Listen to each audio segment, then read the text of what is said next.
Regardez bien le poisson qui s'approche de vous, car il est extrêmement rare. C'est un sélacanthe et il serait apparu il y a plus de 400 millions d'années. Rares sont les plongeurs qui ont pu en croiser un, mais grâce à la magie des images de synthèse, les visiteurs du 20e salon de la plongée ont pu approcher cet animal ancestral dont la taille peut atteindre les 2 mètres de long. Ah oui, c'est impressionnant.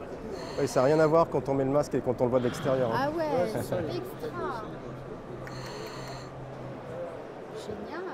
Je te tiens le câble comme ça.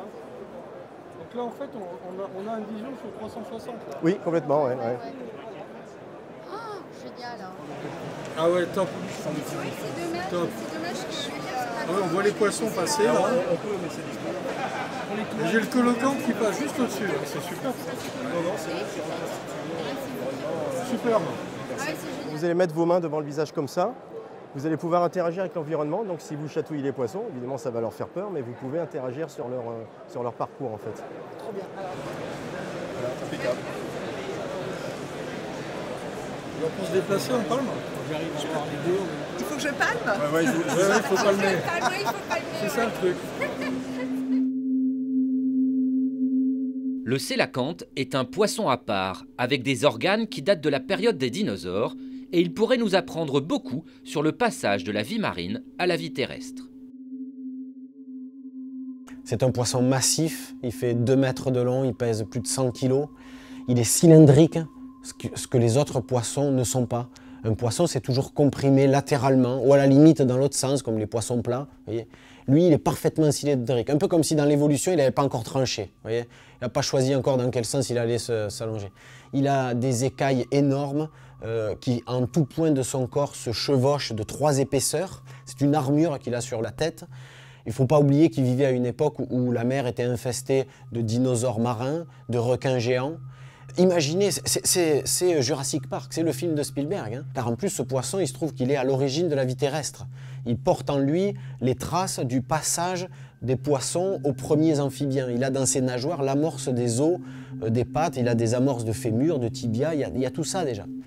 Laurent Balesta est le seul plongeur à avoir pu approcher et filmer des sélacanthes dans leur milieu naturel.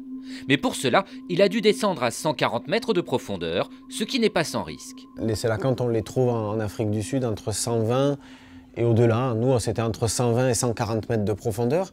Donc c'est forcément des profondeurs qui commencent à être compliquées. Il faut savoir que chaque fois qu'on a passé 4 minutes au fond, on va le payer par 1 heure de palier. Voilà. On restait jusqu'à 30 minutes. Alors c'est pas tout à fait linéaire. 30 minutes au fond, ça nous coûtait 5h30 de plongée. Idéal pour transmettre la connaissance au plus grand nombre, la réalité virtuelle est aussi très utile pour la formation professionnelle, par exemple pour entraîner les scaphandriers qui travaillent à ces grandes profondeurs.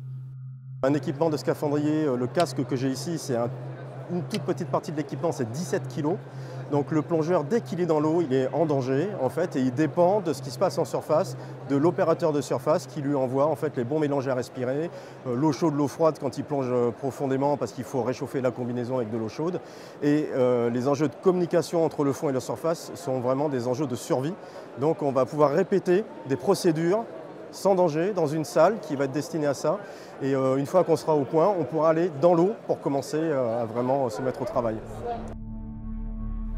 Aller aussi loin sous la surface de l'eau n'est donc pas donné à tout le monde, mais la réalité virtuelle permet de s'immerger sans se mouiller dans le monde du silence et de découvrir sa faune comme ces requins que vous voyez tout autour de vous.